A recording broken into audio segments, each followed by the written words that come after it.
नमस्कार दोस्तों, स्वागत है एक बार फिर आपका अपने YouTube चैनल मास्टरमाइंड बीपीएस में। मैं वीरेंद्र प्रताप सिंह। जैसे कि आपको ज्ञात है कि हम लगातार इतिहास के संदर्भ में बात कर रहे हैं और इतिहास की यदि हम बात करें तो हमने सिंधु घाटी सभ्यता या हड़प्पा सभ्यता कह दीजिए या इसको सैंडप सभ्यता कह दीजिए, इसके बारे में हमने पूरी जानकारी हासिल कर ली। फिर हमने वैदिक सभ्यता शुरू की और वैदिक सभ्यता भी हमारी लगभग लगभग हो चुकी है, लेकिन वैदिक सभ्यता से और जो महत्वपूर्ण प्रश्न बचते हैं हमारे, वो इस प्रकार। जैसे हम बात करते हैं ऋग्वैदिक कालीन या वैदिक सभ्यता से संबंधित क्या क्या वैदिक सभ्यता से संबंधित व्यक्तियों के आचरण थे या किस प्रकार के संस्करण थे, या कह सकते हैं कि ऋग्वैदिक कालीन राजनीतिक जीवन कैसा था, व्यक्ति का धार्मिक जीवन कैसा था, और यहाँ से क्या क्या महत्वपूर्ण प्रश्न बन सकते हैं, इन पर हम चर्चा करने वाले हैं। सबसे पहले हम बात करेंगे ऋग्वैदिक कालीन राजनीतिक जीवन के बारे में। ऋग्वैदिक कालीन ऋग्वैदिक कालीन राजनीतिक जीवन के बारे में सबसे पहला प्रश्न ये बनता है कि जब ऋग्वेद काल था तो ऋग्वैदिक कालीन यानी ऋग्वेद को दो भागों में बांट दिया। एक तो ऋग्वैदिक कालीन यानी जिस काल में ऋग्वेद की रचना हुई, दूसरा हम बात करते हैं कि और जो अन्य तीन वेद थे जैसे सामवेद, अथर्ववेद और अर्थवेद।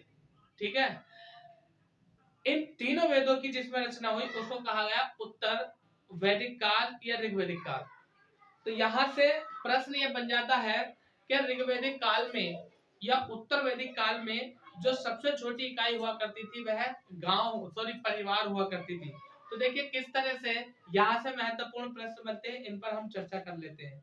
पहला प्रश्न यही लिखेंगे कि ऋग्वेद काल में सबसे छोटी जो इकाई होती थी वह परिवार होती थी, और परिवार से मिलकर के निर्माण जो होता था वो किसका होता था, कुल का, और कुल से मिलकर निर्माण होता था ग्राम का, ग्राम के बाद ग्राम से मिलकर के निर्माण होता था विश्व का, और विश्व के बाद निर्माण होता था जन का, और जन के बाद निर्माण जो होता था वह जनपद का, और जनपद से मिलकर के महाजनपद का निर्माण होता था। और महाजनपद की यदि हम बात करें तो ऋग्वेद में 16 महाजनपदों का उल्लेख मिलता है, और 16 महाजनपदों में हमने पढ़ा, हम पढ़ेंगे आगे चल करके महाजनपद काल, और महाजनपद काल में ही हम पढ़ेंगे जैसे मगध साम्राज्य।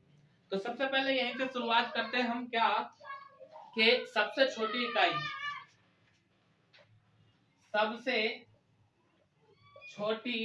इकाई वो क्या थी, परिवार। सबसे छोटी इकाई परिवार थी, और परिवार से मिलकर जिस चीज का निर्माण हुआ उसको कहा गया, क्या कहा गया, कुल कहा गया। ठीक है ना, उसको कुल कहा गया। अब यहाँ से प्रश्न बनेगा, इनका क्रम पूछ लेगा, तो क्रम की यदि हम बात करें सबसे पहले आएगा यहाँ पर परिवार, और परिवार के बाद आएगा कुल, कुल के बाद आएगा ग्राम, ग्राम के बाद आएगा विश्व, और विश्व के बाद आएगा जन, जन के बाद जनपद, और जनपद के बाद महाजनपद। ठीक है ना। तो यहाँ से तो प्रश्न ये बनेगा कि ऋग्वैदिक कालीन जो राजनीतिक जीवन था उसमें सबसे छोटी इकाई जो होती थी कुल यानी परिवार। देखिए जैसे सदस्य होगा, सदस्यों का जो समूह होगा, यानी एक परिवार के जितने सदस्य होंगे, एक सदस्य से संबंधित जितने सदस्य होंगे उन सबसे निर्माण हुआ किसका, परिवार का। परिवार से मिलकर बनेगा कुल, और कुलों से मिलकर के बनेगा क्या, ग्राम, और ग्राम से मिलकर बनेगा विश्व, और विश्व से मिलकर के बनेगा जन, और जन से मिलकर के बनेगा क्या, जनपद, और जनपद के बाद बनेगा महाजनपद। फिर यदि हम बात करें तो प्रश्न ये आता है कि ये जो थे ये तो ऋग्वैदिक काल में थे, ऋग्वैदिक काल में। फिर इन दोनों की यदि हम बात करें तो ये दोनों उत्तर वैदिक काल में थे। यानी ऋग्वैदिक काल में जनपद का और महाजनपद का उल्लेख नहीं मिलता है, बल्कि जनपद और महाजनपद का जो उल्लेख मिलता है हमें वह मिलता है उत्तर वैदिक काल में। ठीक है, इसके बाद हम बात करते हैं कि एक शब्द आता है राष्ट्र। एक शब्द आता है राष्ट्र, और राष्ट्र शब्द की यदि हम बात करें तो यहां से भी प्रश्न पूछा जाता है क्या, कि भैया राष्ट्र शब्द का उल्लेख ऋग्वेद में कितनी बार मिलता है। तो राष्ट्र शब्द का उल्लेख ऋग्वेद में सिर्फ और सिर्फ एक बार मिलता है, जबकि इसका सुस्पष्ट उल्लेख जो मिलता है वह महाजनपद काल में मिलता है। ठीक है, तो लिख लेंगे हम इसे, इसका उल्लेख ऋग्वेद काल में, ऋग्वेद में एक बार मिलता है, एक बार मिलता है, जबकि जबकि सुस्पष्ट उल्लेख सुस्पष्ट उल्लेख सुस्पष्ट उल्लेख महाजनपद काल में मिलता है। सुस्पष्ट उल्लेख महाजनपद काल में मिलता है। तो यहां से भी आपके लिए एक अच्छा प्रश्न पूछा जा सकता है। अब यदि हम बात करें तो एक प्रश्न ये आ जाता है कि भैया ऋग्वेद काल में या ऋग्वेदिक कालीन सबसे बड़ी इकाई कौन सी थी। तो देखिए ध्यान दीजिए, अगर बात करें ऋग्वेद की या उत्तर वैदिक काल की, तो सबसे छोटी इकाई जो थी वह क्या थी, परिवार। ये हमने लिखा कि सबसे छोटी इकाई ऋग्वेद काल की या उत्तर वैदिक काल की जो थी वो परिवार थी। फिर परिवार के बाद आया कुल, ग्राम, विश्व, जन और जनपद, महाजनपद। तो ये तो ऋग्वेद काल में थे ही नहीं, ये आए उत्तर वैदिक काल में। ठीक है, ये लिखा हुआ उत्तर वैदिक काल में आए। लेकिन प्रश्न पूछेगा कि ऋग्वेदिक कालीन सबसे बड़ी इकाई कौन सी थी, तो वह थी जन। तो इसको भी नोट कर लीजिए, मैं बोल देता हूँ कि ऋग्वेदिक कालीन सबसे बड़ी इकाई, यानी ऋग्वेद में सबसे बड़ी इकाई जो थी वो क्या थी, जन थी। ठीक है, स्क्रीनशॉट ले लीजिए इसका। फिर आगे हम बात करते हैं कि ये जो इकाइयां हमने पढ़ी थी कि परिवार होता, परिवार के बाद जो है कुल होता है, कुल के बाद विश्व होता, विश्व के बाद जन, इस तरह से जो हमने जाना था। तो इनके मुखिया के बारे में, जो परिवार होता था, परिवार का जो मुखिया होता था, जैसे हमारा परिवार होता, परिवार का मुखिया हमारे पिताजी होते हैं, ठीक है ना, घर का बड़ा सदस्य। तो उस समय परिवार का जो मुखिया होता था वह गृहपति कहलाता था, कुल का मुखिया कुलप कहलाता था, ग्राम का मुखिया गृहिणी कहलाता था, और विश्व का मुखिया विश्वपति कहलाता था, जन का मुखिया गोप रक्षक या राजन कहलाता था। और ये जो होते थे गोप रक्षक या राजन, ये वंशानुगत परंपरागत होते थे, यानी पहले पिता, फिर उसका पुत्र, फिर उसका पुत्र, इस तरह से ये बनते चले जाते थे। फिर यदि हम बात करें तो शब्द आता है राष्ट्र। तो राष्ट्र का जो मुखिया कहलाता था वह सम्राट या अधिपति कहलाता था। अब यहाँ से यदि हम बात करें राजा की, तो राजा भूमि का स्वामी नहीं होता था। भूमि मतलब जमीन और स्वामी का मतलब मालिक। राजा भूमि का स्वामी यानी मालिक नहीं होता था, बल्कि वह क्या काम करता था, अपनी जनता की रक्षा करता था और उसके लिए युद्ध लड़ता था। फिर सवाल आता है कि ऋग्वेद में सोम रस का उल्लेख कौन से मंडल में मिलता है। तो सोम रस को अमृत के समान बताया गया है, और सोम रस का उल्लेख ऋग्वेद के 9वें मंडल में मिलता है। तो यहाँ पर लिख सकते हैं हम कि सोम रस का उल्लेख ऋग्वेद के सोम रस का उल्लेख ऋग्वेद के 9वें मंडल में मिलता है। ठीक है, और आपको ये भी बताया था कि कौन से मंडल की रचना किसने की थी, यहाँ पर अनेक ऋषि ने इसकी रचना की थी। फिर प्रश्न मिलता है कि ऋग्वेद में गाय यानी गौ शब्द का उल्लेख कितनी बार मिलता है। तो ऋग्वेद में गौ शब्द या गाय शब्द का उल्लेख 176 बार मिलता है। ठीक है, तो लिखेंगे गाय या गौ शब्द का उल्लेख, गौ या गाय शब्द का उल्लेख ऋग्वेद की बात कर रहे हैं हम, ऋग्वेद में 176 बार मिलता है, 176 बार मिलता है। किसका उल्लेख मिलता है, गांव या गौ का। फिर बात करते हैं हम कि एक ब्राह्मण ग्रंथ जिसको बोलते हैं सतपथ ब्राह्मण ग्रंथ में गाय शब्द के लिए एक शब्द मिलता है जिसको कहा गया अगन्या, और अगन्य की यदि हम बात करें तो इसका अर्थ होता है न मारने योग्य, मतलब जिसको के मारा नहीं जा सकता या जिसको मारा नहीं जाना चाहिए। और गाय जो होती थी उस समय संपत्ति के रूप में होती थी, जिसके पास जितनी गाय होती थी वह उतना ही बड़ा अमीर व्यक्ति कहलाता था। तो हम बात करते हैं कि शतपथ ब्राह्मण में गाय के लिए एक शब्द मिलता है जिसको बोलते अगन्या। लिखेंगे शतपथ ब्राह्मण में गाय के लिए प्रयुक्त शब्द, गाय के लिए प्रयुक्त शब्द, और वह शब्द क्या था? अगन्या। अगन्या शब्द है और इसका अर्थ था न मारने, न मारने योग्य, न मारने योग्य। और ये जो होती थी गाय, ये संपत्ति, संपत्ति के रूप में होती थी, संपत्ति के रूप में होती थी कौन? गाय। और इसके लिए जो शब्द मिलता था उसको क्या कहते थे हम? अगन्य कहते थे। तो स्क्रीनशॉट लो फटाफट इसका, आगे चलते हैं फिर। वैसे ही अब एक शब्द मिलता है जिसको हम बोलते हैं क्या? बिदत। तो देखिए बिदत के बारे में क्या क्या प्रश्न पूछेगा कि बिदत क्या है। तो बिदत की यदि हम बात करें तो आर्यों की सबसे प्राचीन संस्था थी। और ये संस्था किसके लिए थी? यह संस्था थी अध्ययन के लिए, या हम कह सकते हैं अध्यापन से संबंधित संस्था थी। यानी विद्या व ज्ञान को अर्जित करने वाली संस्था क्या कहलाती थी? बिदत कहलाती थी। फिर प्रश्न बनेगा कि भाई ये जो बिदत थी, जो संस्था थी, इसमें महिलाओं को भाग लेने का अधिकार था? बिल्कुल था। फिर प्रश्न आता है कि ऋग्वेद में इस शब्द बिदत का उल्लेख कितनी बार मिलता है? तो बिदत शब्द का उल्लेख ऋग्वेद में 122 बार मिलता है। तो चलिए इसके बारे में हम जान लेते हैं। बिदत, बिदत। तो पहला प्रश्न यह है आर्यों की, यह आर्यों की सबसे प्राचीन संस्था, यह आर्यों की सबसे प्राचीन संस्था थी।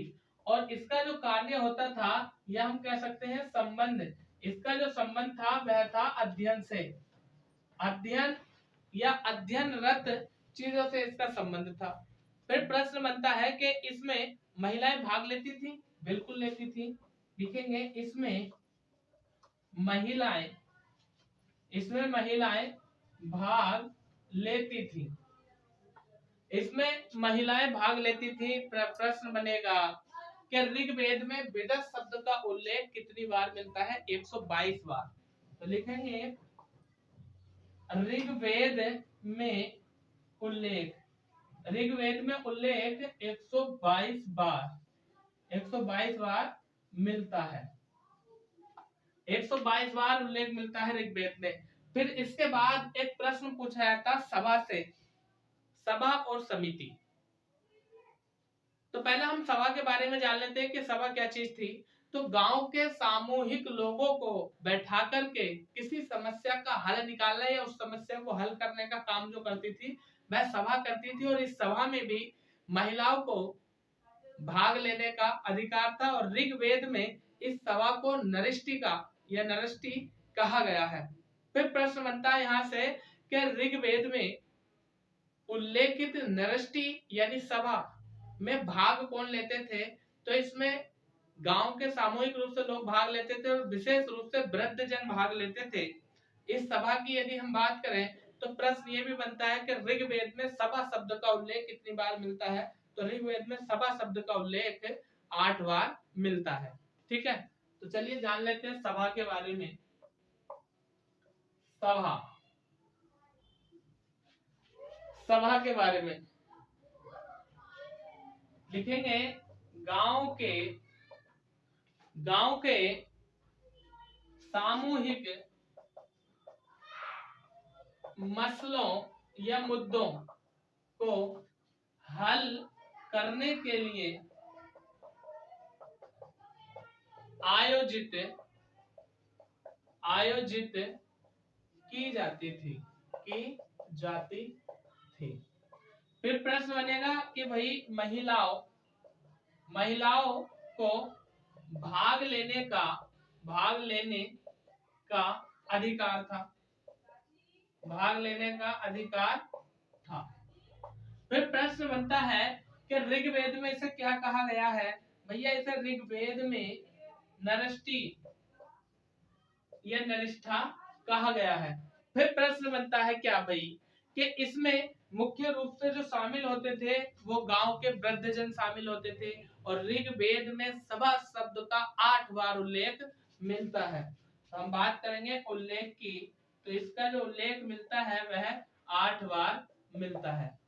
ठीक। फिर यदि हम बात करें यहां से, तो जैसे सभा होती है वैसे ही समिति होती थी और ऋग्वेद में सभा और समिति को प्रजापति की दो पुत्रियां कहा गया है। यदि हम बात करें सभा की, तो सभा आज जो वर्तमान में हमारा संवैधानिक तंत्र है, तो वर्तमान में जो लोकसभा होती है वो लोकसभा उस समय सभा होती थी और जो राज्यसभा है उस समय समिति होती थी। तो आज की लोकसभा और राज्यसभा उस समय की सभा और समिति होती थी। अब बात करते हैं कि सभा और समिति इनका कार्य क्या होता है। तो सभा का कार्य क्या होता था, राजा पर नियंत्रण रखना व उसे पद मुक्त करना। ठीक है, एक कार्य ये भी लिख सकते हैं हम, कार्य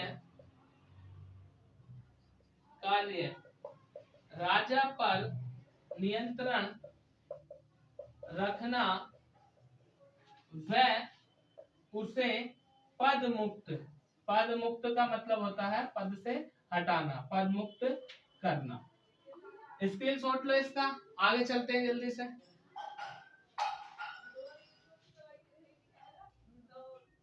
अब हम बात कर लेते हैं समिति के बारे में। ठीक है, समिति। तो पहला प्रश्न ये बनेगा कि भैया ये जो समिति थी इसमें शामिल कौन होते थे। तो जन के समस्त लोग इसमें शामिल होते थे।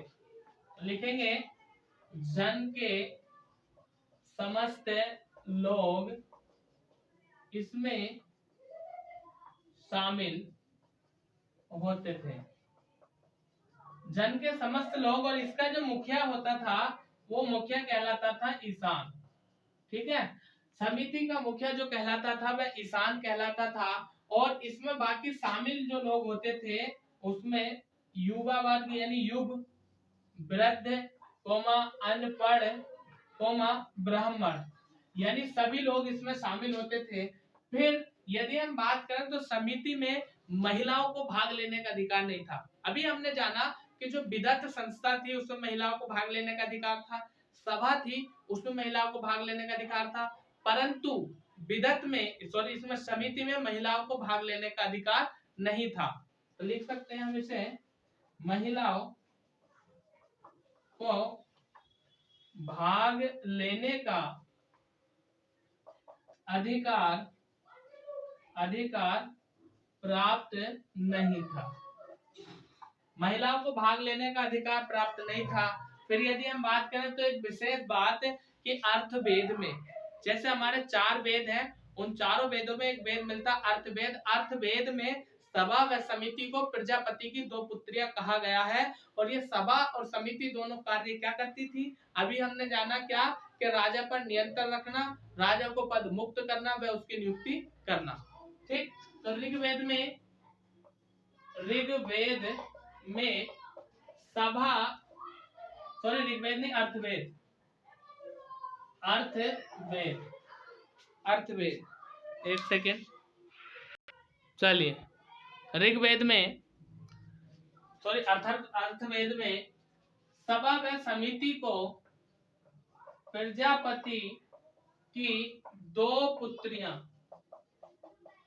पुत्रियां कहा गया है। ये तो महत्वपूर्ण बात थी इस समिति के बारे में। एक कार्य और लिख लेते हैं जो अभी हमने बताया था, कार्य। इसका कार्य, समिति का कार्य क्या, राजा पर नियंत्रण रखना,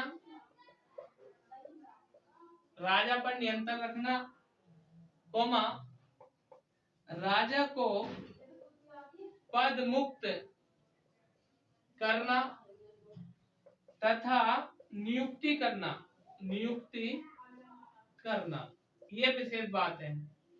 अब हम बात करेंगे, ये तो था ऋग्वैदिक कालीन, ये कह सकते हैं आर्यों का। राजनीतिक तंत्र या राजनीतिक जीवन। अब हम बात कर लेते हैं सामाजिक जीवन के बारे में, तो स्क्रीनशॉट लो इसका जल्दी से। सामाजिक जीवन से क्या क्या महत्वपूर्ण प्रश्न बनते हैं। तो पहला प्रश्न यह है कि ऋग्वैदिक कालीन जो सामाजिक जीवन था वह सही, उस सामाजिक जीवन में संयुक्त परिवार प्रथा प्रचलित थी। यानी एक परिवार होता था और परिवार में आप जानते हो कितने सदस्य होते हैं, माँ बाप भाई बहन, ठीक है, चाचा ताऊ, ये सब।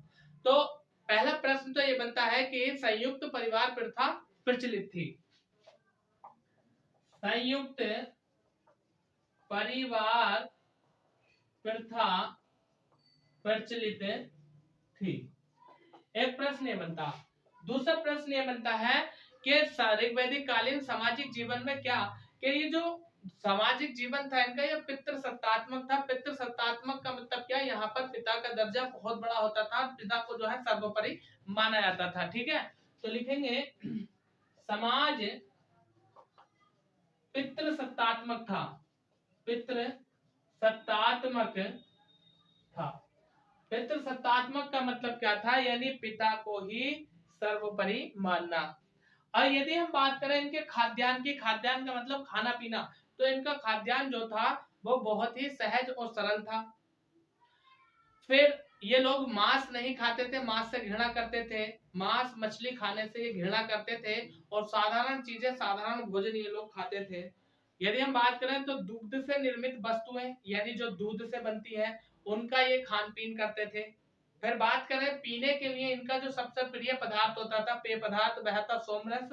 और सोमरस की यदि हम बात करें तो हमने जाना था कि ऋग्वेद के 9वें मंडल में सोमरस का उल्लेख मिलता है। ठीक है, तो लिख रहे हैं हम खाद्यान्न। खाद्यान्न सरल व सुगम था, सुगम था। मांस डैश मछली नहीं खाते थे,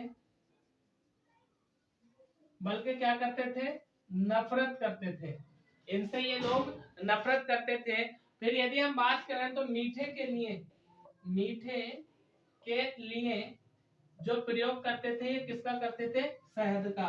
और सबसे पेय पदार्थ, सबसे प्रिय पेय पदार्थ मतलब पीने का जो था वो क्या था, सोम रस था, सोम रस। और इस सोम रस की यदि हम बात करें तो हमने जाना था कि ऋग्वेद के 9वें मंडल में, ऋग्वेद के 9वें मंडल में सोम रस का उल्लेख देखने के लिए मिलता है।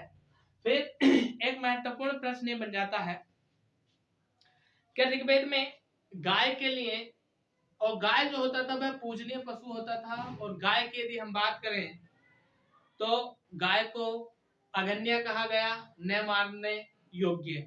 फिर गाय के लिए एक और शब्द मिलता है जिसको बोलते हैं गवेषण, गवेशु या ग्वाले, ठीक है ना, गविष्टि, गविष्टि, गवेषण और अगन्य।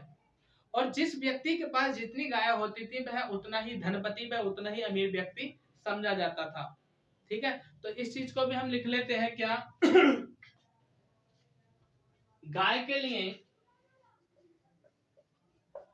गाय के लिए शब्द, और ये शब्द क्या मिलता था, अगन्य। और इसके लिए हमने जाना था 176 बार। फिर अन्य शब्दों की यदि हम बात करें तो अन्य शब्द जो मिलते थे, एक मिलता था गवेष्टा, गवेशु, गवेष्टि, गवेष्ठा, गवेशु या गविष्ठि, गविष्ठि या गवेष्टि, ये शब्द मिलते हैं गाय के लिए, गवेशु, गवेष्टि या गविष्टि या गवेष्टि, ये शब्द मिलते हैं गाय के लिए। और जिस व्यक्ति के पास जितनी गाय होती थी वह इतना ही अमीर व्यक्ति कहलाता था। ठीक है, चलो स्क्रीनशॉट लो जल्दी से। अब हम बात कर लेते हैं थोड़ा सा स्त्रियों की स्थिति के बारे में। स्त्रियों की स्थिति, तो देखिए स्त्रियों की स्थितियों के बारे में यदि हम बात करें तो मैं महत्वपूर्ण महत्वपूर्ण चीजें लिखूंगा, और नहीं तो मैं बताता जा रहा हूं, आप लोग नोट करते रहो। सबसे पहली बात, ऋग्वैदिक काल में स्त्रियों की यानी स्त्रियों की स्थिति जो थी वह सम्मानजनक थी, पहली बात। दूसरी बात, पुरुषों के समान इनको उपनयन संस्कार का अधिकार प्राप्त था। उपनयन का मतलब क्या था? गुरु के समीप बैठकर ज्ञान को अर्जित करना। तीसरी बात, स्त्रियों की विवाह की आयु जो थी वो 16 से 17 वर्ष थी, मतलब 16 वर्ष की या 17 वर्ष की आयु में विवाह कर दिया जाता था। फिर इन स्त्रियों के लिए जिस शब्द का प्रयोग मिलता है उस शब्द को कहा गया सदियो वधू। सदियो वधू शब्द का उल्लेख ऋग्वेद में मिलता है और इस सदियो वधू शब्द का शाब्दिक अर्थ जो था वह था स्त्री। फिर यदि हम बात करें तो 16 व 17 वर्ष की आयु में इनका विवाह कर दिया जाता था और इसके साथ साथ ही क्या 16 व 17 वर्ष की आयु से पहले यानी अपने विवाह से पहले ये क्या कार्य करती थी? ये आश्रम में जाती थी और गुरु के पास बैठ करके ज्ञान को अर्जित करती थी और ज्ञान को अर्जित करने के साथ ही साथ ये क्या होती थी? इसके बाद फिर ये ग्रस्त अवस्था में प्रवेश करती थी। ग्रस्त अवस्था का मतलब शादी करना और अपने परिवार को आगे बढ़ाना। फिर यहाँ से एक महत्वपूर्ण प्रश्न ये बनता है, एक शब्द आता है ब्रह्मचारिणी। ब्रह्मचारिणी का मतलब क्या था? कि जीवन पर्यंत ब्रह्मचर्य का पालन करना। ब्रह्मचर्य का पालन करना, गुरु के आश्रम में रह करके ज्ञान अर्जन करना। एक शब्द मिलता है ऋषि। ऋषि की यदि हम बात करें तो ऋषि का अर्थ भी इसका मतलब भी यही होता था ऋषि का, कि जीवन पर्यंत ब्रह्मचर्य का पालन करना और साथ ही साथ वैदिक मंत्रों की रचना करना। फिर इसके साथ यदि हम बात करें तो जो मतलब जो है पुरुषों को शास्त्रार्थ में पराजित करना ऋषियों का काम होता था। फिर हम कह सकते हैं कि ऋग्वैदिक कालीन कई स्त्रियां ऐसी थीं जो विदुषी, विदुषी का मतलब ज्ञान अर्जित करने वाली स्त्रियां, जिनमें प्रमुख थी लोपमुद्रा, घोपा, श्रद्धा, चढ़ना और अपाला। फिर इसके साथ मैतेई, गार्गी और विश्वसरा, इन महिलाओं के नाम मिलते हैं। फिर एक शब्द मिलता अमाजू या आमजू। तो अमाजू का अर्थ होता था जीवन भर आजीवन अविवाहित रहना, यानी वह स्त्री जो कभी शादी ना करे उसको क्या कहा गया? अमाजू शब्द उसके लिए उल्लेखित मिलता है। तो चलिए सबसे पहले हम इसकी खास खास बातें लिख लेते हैं। स्त्रियों की स्थिति कैसी थी? सम्मानजनक थी। पुरुषों की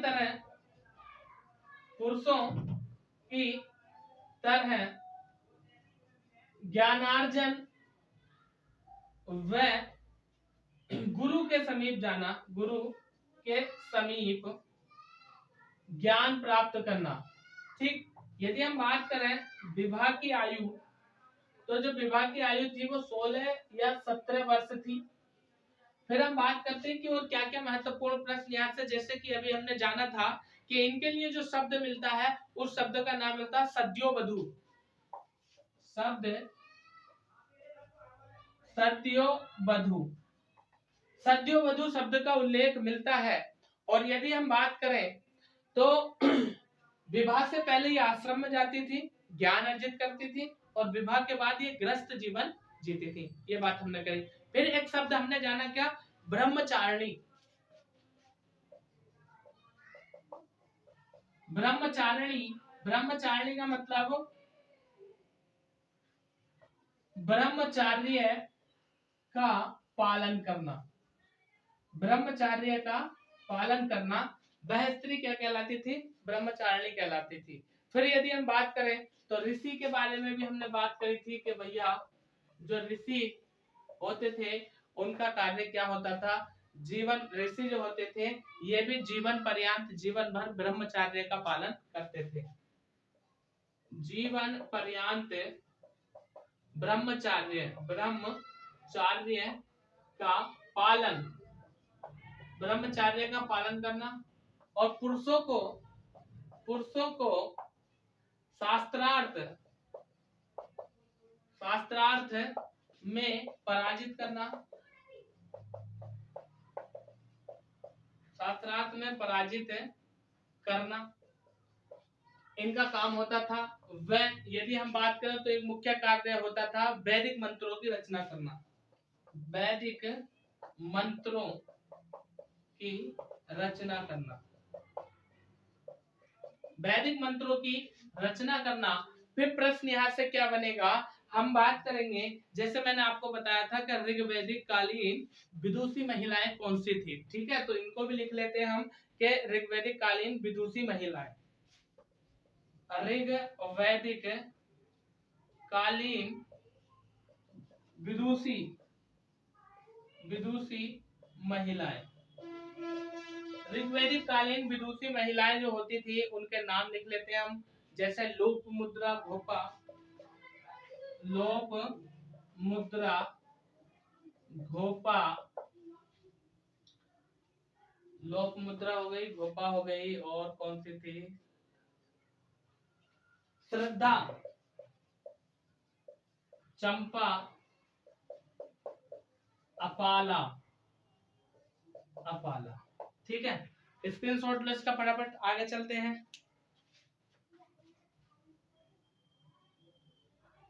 तो इसको भी जान लेते हैं, अमाजू।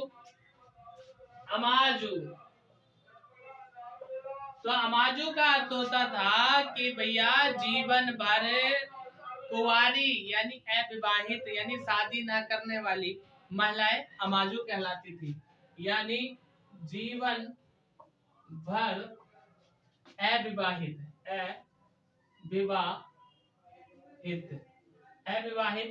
रहने वाली महिलाएं, ठीक है। इसके बाद हम थोड़ी सी बात कर लेते हैं धार्मिक जीवन के बारे में कि धार्मिक जीवन क्या था। तो देखिए, पहले बातों को सुन लीजिए, उसके बाद लिख दीजिएगा। मैं थोड़ी बातें लिखूंगा खास, आप सबको नोट करते रहो अभी, ठीक है। क्या धार्मिक जीवन, धार्मिक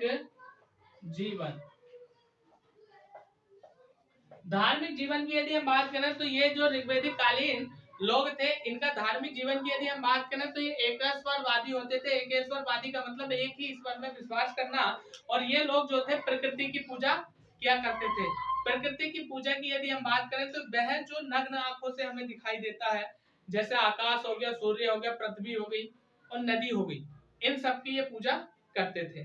फिर इसके बाद यदि हम बात करें तो महत्वपूर्ण प्रश्न ये बनता है कि आकाश के देवताओं को ये लोग क्या कहते थे। तो आकाश के देवताओं को ये लोग धोष कहते थे। आकाश और पृथ्वी के बीच में इन्होंने निवास बताया किसका, वरुण का।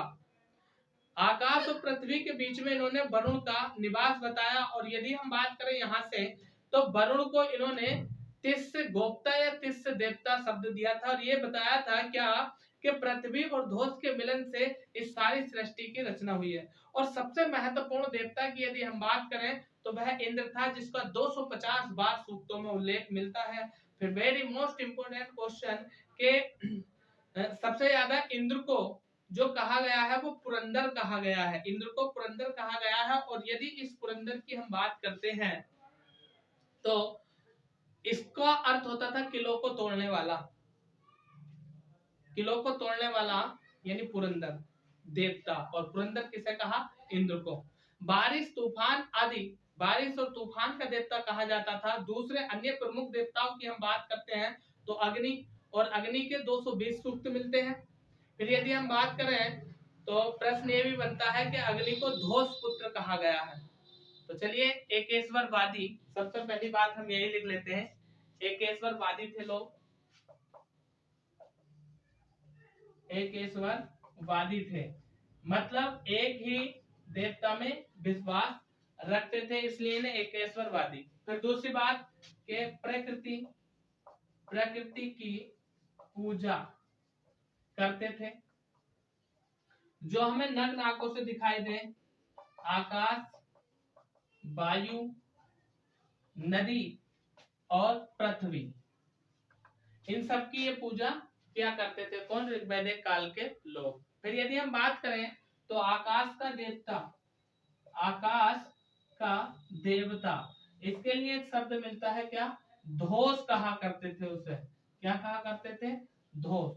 फिर यदि हम बात करें तो प्रश्न ये भी बनता है कि आकाश और पृथ्वी के बीच में जो निवास बताया था इन्होंने, वो किसका बताया था, वरुण का बताया था। आकाश तथा पृथ्वी के बीच में वरुण का स्थान है, वरुण का स्थान है। फिर प्रश्न ये बनता है क्या कि वरुण को तिस्य गोप्ता, वरुण को तिस्य, ये गोप्ता, गोप्ता या कई जगह शब्द मिलेगा देवता, तिस्य गोप्ता कहा गया है। और पृथ्वी और धोस के मिलन से सृष्टि का निर्माण हुआ है। पृथ्वी और धोस के मिलन से सृष्टि का निर्माण हुआ है। सृष्टि का निर्माण हुआ है। फिर इसके बाद यदि हम बात करें तो प्रश्न आता सबसे महत्वपूर्ण देवता कौन थे इनके? इंद्र, यानी सबसे महत्वपूर्ण देवता कौन थे? इंद्र थे। और इंद्र के लिए कितने सूक्त मिलते हैं? मैंने अभी आपको बताया था 250 सूक्त मिलते हैं। ठीक है, 250 सूक्त। लिखते रहो भाई, मैं इसीलिए साइड हो जाता हूँ लिखते लिखते, ताकि आप सारी चीजों को नोट कर लें। और इंद्र के लिए जो शब्द मिलता है वह शब्द मिलता है पुरंदर। पुरंदर शब्द मिलता है। और पुरंदर शब्द की यदि हम बात करें तो किलों को तोड़ने वाला, बारिश व तूफान का देवता। लिख लीजिएगा, पुरंदर किलों को तोड़ने वाला, बारिश व तूफान का देवता, इसको कहा जाता। दूसरा प्रमुख देवता की यदि हम बात करें तो वह है अग्नि। यहाँ पर लिख देता हूं, दूसरा प्रमुख देवता, ओहो, दूसरा प्रमुख देवता अग्नि। और यदि अग्नि की हम बात करें तो अग्नि के लिए जो हमें सूक्त मिलते हैं वो 220 सूक्त मिलते हैं। ठीक है, ये कह सकते हैं 220 बार इसका उल्लेख मिलता है। और अग्नि को क्या कहा गया है? ध्वंस पुत्र कहा गया है। किसको? अग्नि को। फिर हम बात करते हैं आदित्यों का देवता भी इसे कहा गया है। अब यदि बात करें हम तो ये सारी चीजें, सारे जीवन, सारे राजनीतिक जीवन, सामाजिक जीवन, धार्मिक जीवन, स्त्रियों की स्थिति, ये सारी बातें जो थी ये थी ऋग्वैदिक कालीन। फिर ऋग्वैदिक कालीन में हमने वर्ण व्यवस्था को बहुत पहले जान लिया था और आश्रम व्यवस्था को भी बहुत पहले जान लिया था। अब जब हम बात करेंगे वो बात करेंगे उत्तर वैदिक कालीन जीवन के बारे में। लेकिन उत्तर वैदिक कालीन से पहले मैं आपसे यही कहूंगा कि यदि अभी तक आप हमारे चैनल पर नए हैं, चैनल को सब्सक्राइब नहीं किया है तो प्लीज सब्सक्राइब कर लीजिए। चलिए पहले इसी काम को करो, साथ में बेल आइकन का बटन भी दबा दीजिए ताकि हमारी आने वाली वीडियो का नोटिफिकेशन सबसे पहले आपके पास आ सके।